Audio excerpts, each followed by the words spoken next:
Despite the security situation in Bayelsa State, the Inspector General of Police, Kayode Egbetokun, is assuring residents of Bayelsa effective security during the governorship election in the state.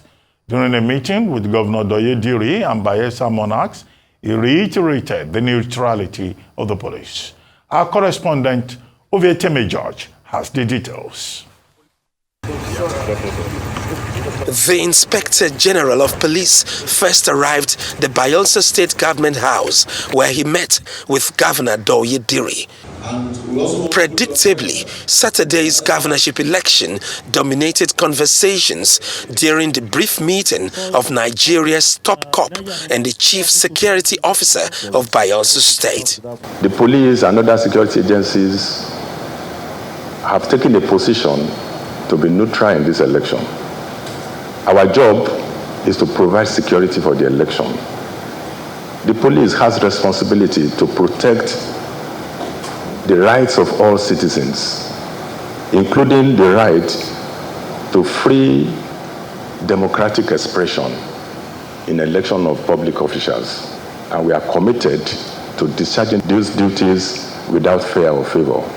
We are ready to work with you very closely as a government and even provide support where you ask for to ensure that we do not lose any life and we do not have anybody maimed. We have the police, the more we have the military, it will actually underscore the fact that our voters, rather than having apathy, will actually turn out thinking that they are safe in the presence of the military and the police. Conditionally, as the police and the military will be neutral and will do a professional job to ensure a free, safe, and peaceful elections. Kayode Egbetokun later met with members of the Bayelsa Traditional Rulers Council, where he restated the neutrality of the police while seeking their support. My concern is not about Bayelsans dying, it's about Nigerians as a whole time. And like I said, if there is sufficient deterrent, I can tell you that no talk will see a red-eyed policeman that is ready, has gotten the instructions and is ready to do his work, and dare him. If it is me, nobody will dare me. The Inspector General concludes his itinerary via a visit to the Bayelsa State Police Command, where he spoke with journalists. The police, assisted by other security agencies, are deploying adequately for this election. Criminals will have issues with the presence of security agents because from Wednesday, the security agents will start dominating the whole state. It is not to intimidate anybody, the voters. It is to give them confidence.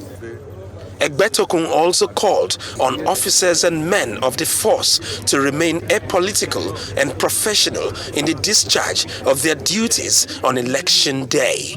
Ovieteme George, Arise News.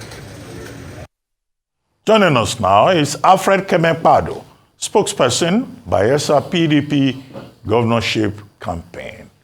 Well, Kemepado, good to have you on the program. Thanks, sir. Great Malabite!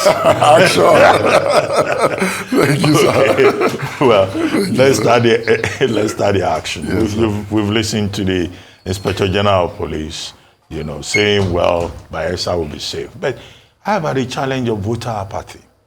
There have been reports of violence in Basambiri, in Okunembe, and even in the last elections in Bayelsa. Turnout was very poor, 16.4%. What is the guarantee that people would turn out this time around with the, apprehensions about this particular gubernatorial off-cycle election? Yeah, basically, our belief is that people will turn out very well because of the amount of sensitization that has gone in. And actions like this reassurance of the security agencies, such as the Inspector General of Police, will give people that sense of security as they come out to vote. Because you see, like I keep saying, many times, as a person. The loss of lives and property, especially the loss of life, is not statistics. Sometimes when we hear that, one person died, two persons died, if God forbid that it happens to you, but it's like if it doesn't happen to you directly, it comes into your ear like statistics. And for this election, we have always requested the abundance of security. Not just for the fun of security, but because we have observed a pattern from the candidates of the APC particularly. I guess you have all seen a viral video where no other personality less than the deputy governorship candidate of the APC was addressing a crowd in the presence of security agencies and telling people that... Would that be McIver? Yeah, McIver? Yeah, Joshua McIver. Okay. Telling people that if anybody comes here, kill him, put him for the Brass River, he won't be the first to die, and those kind of things. And I thought that would have been condemned by the top hierarchy of his party. But I was also shocked to see the governorship aspirant of the party, when asked same question, about that incident in another TV station. He reinforced it by saying what his deputy meant was that if bad people come around, that they can deal with them like that. So I'm beginning to wonder, when has it become the duty of these candidates to take laws into their hand and define who is bad and who is not bad? So basically, in the elections in Bayelsa, security is paramount to us. Security is paramount to us, not because of anything, but because of the sanctity of lives and property. I can assure you, with the performance of the governor, and that either way they go, they will lose. But in the course of their loss, okay, we don't want the loss of any life or property. Okay, so wait a minute, a couple of things.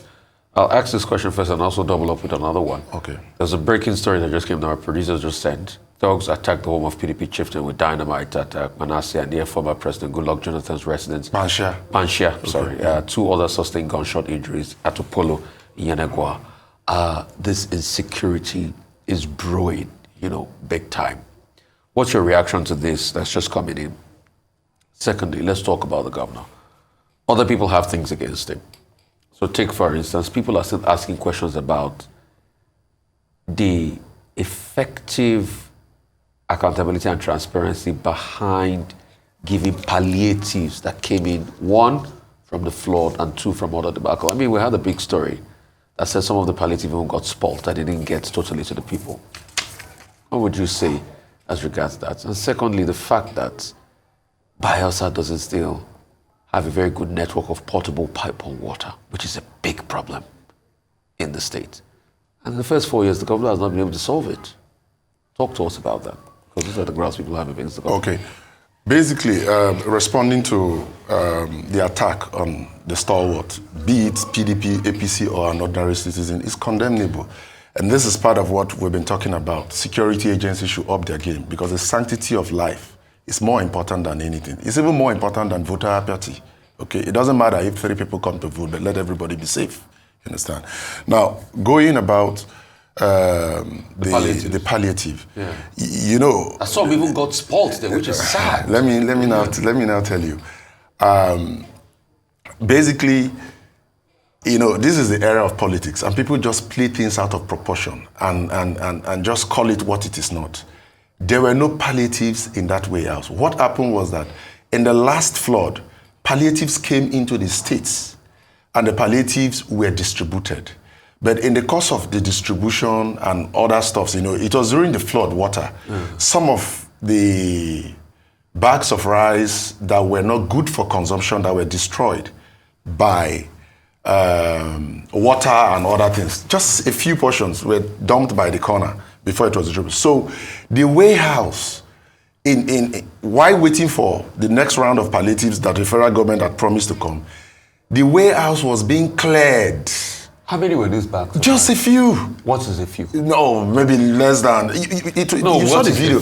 No, when you ask me what is the few, okay, you can't describe it as bags. Rubbles, crumbs, clearing warehouse. What is a few? Maybe just a heap by the corner. They blew it out. That? Of course, the videos are there now. Oga Rufai. The videos are there. Crumbs by the, you know when they sweep a massive warehouse and gather crumbs by the corner, people came and thought, and like, then the opposition blew it out of proportion, they were right. How can there be rice in that place? The people working there, won't they eat? Let's assume that it was not distributed.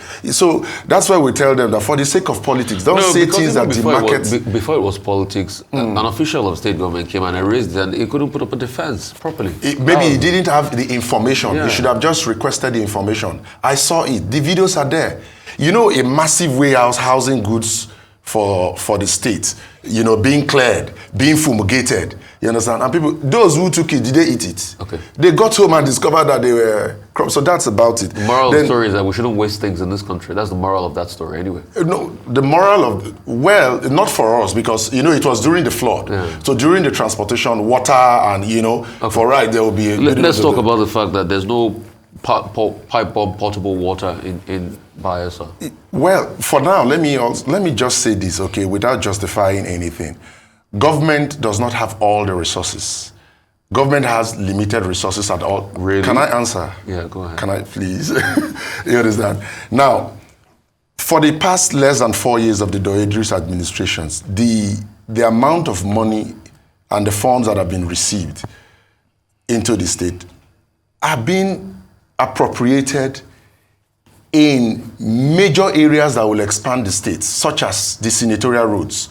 Now, when we say the senatorial roads, for example, the senatorial road going to Brass, people will begin to ask questions, is it just a road? It's not just a road, okay? You recall that about the 850-kilometer coastal line of Nigeria, Bayelsa has about 25% of it, just about, which is about 200. Now, the Bight of Brass, which reaches out to the ocean, okay, has a potential of fisheries and other littoral opportunities of not less than $7.5 billion. So as a state, Bayelsa can no longer afford to just depend on federal allocation. So what the governor is doing is reaching out to that environmental development. And part of what he's doing is the massive construction of the road going to Brass. Same for the Keremo-Age axis, which the governor has continued from where the former governor stopped. No, my friend, you're not answering my question. No, I want to answer your question. Hang on a minute. You know why? Yeah, I get the fact that you have to do developmental projects and everything. Is that the reason why an average Bayelsa can get potable water and they have cholera, they have typhoid and all of that? Is that the reason? It's not. It's not justification. So tell me about this water project. Yes. It is not true that the average Bayelsa does not have potable water to drink, government cholera, water? this kind of thing. Government water, yeah, government water may not have gone round. So okay, I'm you just affirm my point. Yeah, I agree. Yeah. I agree with you. That there's no government water? No. Government water may not have gone round. Yeah. Okay? Just like it has not gone round, even in Lagos or Abuja. I guess that even the homes you live in here in Lagos and Abuja, there are borehole waters. You understand me? So government is a continuum and is working in other areas, okay? So these issues can be addressed even subsequently, okay? So that it forms the sufficiency that we all need. Alfred, let's leave water. You people are in the riverine area. Even if government does not provide water, the people will take water from the Atlantic Ocean. Anyway, talking seriously now. Yes, sir. Now, Diri became governor 4 years ago. Less than 4 years ago. Less than 4 years ago, just by accident. Because the other party didn't do their homework very well. And a day to the inauguration, he emerged. What is the guarantee that this time around he would stand a better chance to win on his own steam? And are you guys scared that you have High Chief Kemepado Silva, who was taken off the list by INEC and has now been reinstated by the court, and he says he stands a very strong chance? Are you guys just scared by that? Because this is the first major test that Diri will have, isn't it? First of all, the results from the last elections, okay, are not true if you get into the situation room. But I want us to rest on that. I don't want to debate on that. Because if you get to the real result, it's not as it was presented. But that's by the side. No, we believe, what we know was that... Yeah, that's what you know. That's why I say if you get into the situation, but let's rest that. Now, don't forget, actually, you're asking me this question, don't forget that Chief Kemepado Silva, the candidate of the APC, was also governor of that state for 5 years. So the valid question maybe to ask again is, in his 5 years as governor of Bayelsa State, with the amount of money he received, what did he achieve? He says he has unfinished business. He says he has unfinished business. Let me finish. What did he achieve? Listen to the commentaries from his spokesperson.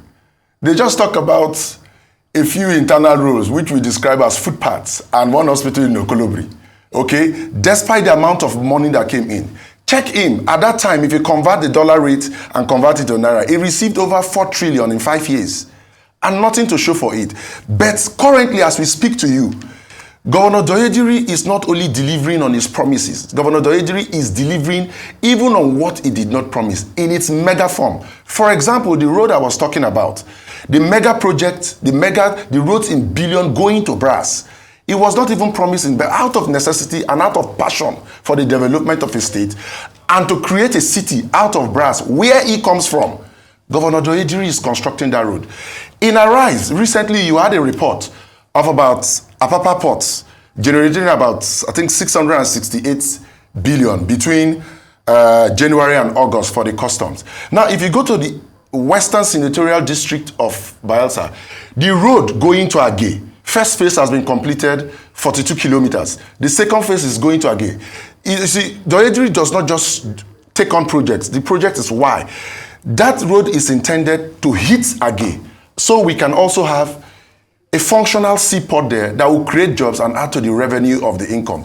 If you go to the health sector, you know, Bayelsa was not connected by roads, which is what Diri is doing. So sometimes some health goods or some health deliverables are time-bound, okay? So they get bad. By the time you take a boat from Yenagoa, you want to get into southern Ijaw and get into the Atlantic, it gets bad. So what did Diri do? He has introduced the zipline technology in the health sector. What does that mean? That it is not just about the building and the furnishing of health sectors. We have also introduced a zipline technology that takes goods, drugs, deliverable in drones. And if you come to Bayelsa, you see the drones dropping. I guess you have seen the pictures before now. Taking care of the health sector. If you come to the educational sector, you know, in this country, one of the problems in this country is that we may be educating people without interrogating or taking needs analysis of where we educate people. So Diri has taken secondary education to where it's relevant. That is why he has introduced even technical school. Why? Don't just take people to secondary education, take them on technical education so that as they graduate, whether they go to the university or not, they are hands-on. If you go to the areas of human capacity development, we encourage SMEs with about 200 million naira every month to ladies in the 105 wards every month. If you go to other areas like pensions, salaries of workers, because you must take that very seriously too. The pensions and salaries of workers, these are old people who have worked tirelessly for the system. They shouldn't queue in the sun. They sit in their homes and everything. And Diri dedicates about 400 million to that. So generally what I'm trying to tell you is that his performance, Alfred. Let me land on your question, sir. His performance outshines, overwhelms any performance that you can attach to the other candidate. So the question is, in the other candidate's regime, while he was 5 years as governor, what did he do? You see, the beautiful thing about this election is that it is not a Diri's contest against a Rufai or a Bati that you don't know as governor of Bayelsa State. It's against a former governor. So there is a track record of what was done and what was not done. Check the security sector. If there is anything that towers above all his infrastructural and other achievements, is the fact that Diri, by body language and by institution of a new culture in Bayelsa State, has brought about peace in Bayelsa. And that peace is the panacea for economic development. I want just one small clarification in less than 2 seconds. Yes, sir. All of this you are telling us, are the people of Bayelsa aware, or this is from the campaign manifesto? Because you are in Lagos. I'm not sure you have even seen some of these things. I am campaign spokesman. I travel from Bayelsa to Lagos to grant this interview and to go back. I work there, I live there. Okay. Quickly. Thank you. What's happening in Opunembe? You want me to tell you the truth? Tell us the truth. Tell us what is happening there. You say you want me to tell you the Yes. truth? You see, let me tell you something. Because of the sterling performance of the governor and the overwhelming acceptance by Bayelsas, the opposition know that they don't have a chance. So what is happening in Opunembe, which is called Nimbe Basambri, is that the opposition thinks that bringing in thugs into that place and chasing voters away will give them the privilege. Where's your proof? I'm coming. I will give it to you. Just listen to Where's me. Your proof? Give Hold me your on. Proof. Go ahead. You understand? We'll give them the privilege to write results the way they want. And it's not only restricted to Opunembe. They are planning same for Brass. They are planning same, hear me, let security agencies not pretend like they're not hearing me. They are planning same for Ogbia. They are planning same for Southern Ejo.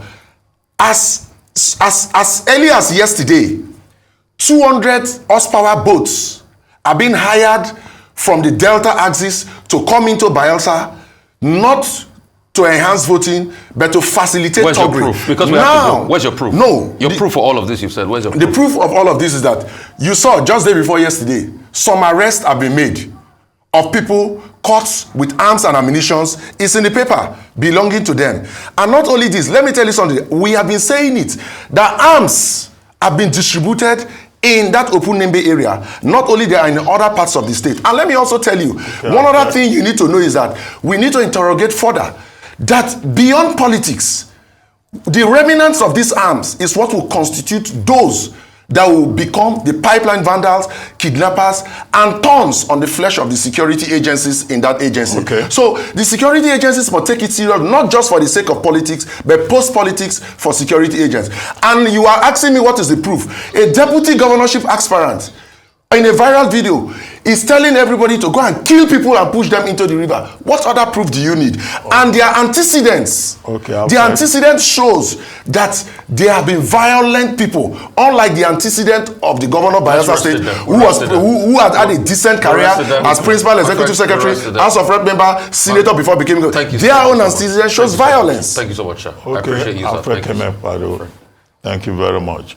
Great Malabite. And let me also request of you, the media, please help us to call security agencies to ensure that there is adequate security for life and property. Sure. We just want a free, fair, and credible election. And I assure you they will not win one local government. I'm sure the security agencies are hearing you. I'm sure also we are used to it. We get taught our job all the time and we get instructions from guests. Thank you very much. Great Malabite.